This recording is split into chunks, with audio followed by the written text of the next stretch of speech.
The 24-year-old dasher was lost. My phone is When police say he was seen here Friday night in Chester, going door to door with a bag and his cell phone in hand. can help.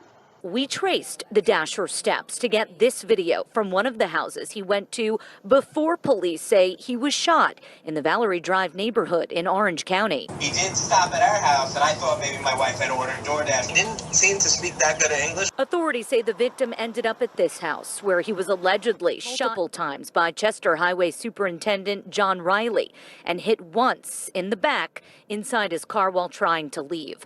Riley is facing assault and weapons charges. Authorities say the victim drove home to Middletown for help while seriously injured and bleeding. The dasher's family didn't want to talk on camera, but told me his cell phone was dead and that he stopped at this gas station along the way to charge it, enough to tell them he was shot. State police say evidence shows the dasher was simply in the wrong place at the wrong time. There's nothing to indicate that the victim had any nefarious intentions. He was just out there doing his job.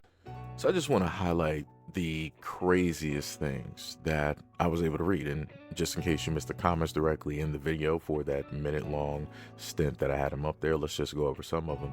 One person said, "How are you door dashing with the dead phone though? Question mark. And why didn't you get directions at the gas station? Question mark. Seems like DoorDash needs to better regulate their workers." Another person said, quote, "Asking for directions is code for checking to see if anyone is home. If the phone can run a DoorDash app, it can run Google Maps." Another person said, "If your phone is broken, how did you even get the order? The story is BS. He was also told to go and didn't until the shots rang out." Another person stated, "Should have bought a phone charger at the gas station. He got what he deserved." Another person said, "Clearly the dasher is here illegally. Should get a nice visit from ICE. Homeowner did nothing wrong." Another person said, "Something tells me he shouldn't have been in the country anyway. Maybe ICE will deport him after he gets medical treatment."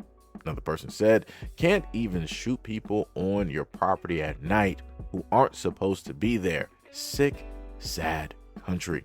Another person said, "So he suddenly remembered how to get home once he started getting aimed at." Stated before, a lot of these people are, of course, MAGA, Trump, heavily conservative, far right leaning individuals. And you can tell by the rhetoric that they were spewing that even though we clearly understand and can identify that this person is African, they want to automatically assimilate this person as Black American. And as such, they feel that they should be treated any which way because, as these people have stated, they view Black Americans to be not anywhere close to being or considered a human being.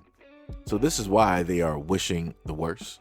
This is why they want the worst. But yet this is supposed to be America, right? The country where they are a melting pot, the most accepting of people of different backgrounds, races, creeds, colors, religions, all of that good yammering stuff that they like to preach. And a lot of these people would like to say, if you happen to go to their profile, that it's country first and God first and family first and all of these things, right? All of these people are usually heavily religious. But yet the judgment that they pass down on another human being that they don't know of simply because of their skin color is crazy. And you will ask a lot of these people, hey, what would Jesus think? What would Jesus do? And then they would run their minds rabbit and be like, well, Jesus would do the same thing. If you showed up to, his place, unannounced, I'm pretty sure if, Jesus had a firearm or whatever he is, he would aim at him too. Right? Because Jesus would look at the crime stats and the statistics and this and that. Right? They will do and use anything possible in order to justify the negative treatment of a human being that is simply trying to do a job. Obviously, yes, this guy is an immigrant. Obviously, yes, his English is broken. He doesn't really know how to speak a lot because he more than likely really just got here. And in order for him to make ends meet, he decides to be a person who works in customer service, delivering things of which lazy Americans should be able to actually go out there and get themselves. But because Americans are lazy, they opt to sit up there and use quote unquote Uber Eats, quote unquote DoorDash in order to get said things. Because I promise you, whoever ordered this food, they, looking at the neighborhood, they could afford to actually just venture out at night and pick up the food themselves. They opted not to do it because they would rather have somebody else deliver it for them, aka have a servant, right? And because this person decided, who was an immigrant, decided that he wanted to go by whatever it is that everybody else does, when in Rome, do as the Romans do, right? He decided to sign up to deliver food. He ended up meeting with the wrong person. And realistically, I'm just going to state that I feel like this is a lot of Americans directly out here who are not black, how it is that they act and how it is that they would treat another human being if they were simply asking for directions. And the most interesting thing is they actually have footage where he showed up to another neighbor's home saying that, hey, my phone is out of power, or in his case, he said that, his phone was broke or whatever it is, right? Again, English barrier. So for his phone being dead because it doesn't have the necessary juice, he's going to say that his phone is broken. But when you tell that to simple-minded, quote unquote, high IQ Americans, they're like, oh no, this is what these blacks do. They try to masquerade and act as though that they need help, and then there's 1,000 just parachuting in and then trying to get into your house and do everything and whatever it is that they want to do. And America allows us to be. They need to, send them all back to Africa, right? Because that's their mentality.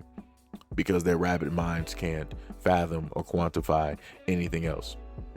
Because again, these are the same people that say that they don't focus on skin color, they don't see race. But yet when you go online and you happen to see videos like this, you can obviously see that they're liars 100% of the time. 100% of the time. But this is where we are. And it's crazy how this true American is not getting charged for attempted murder.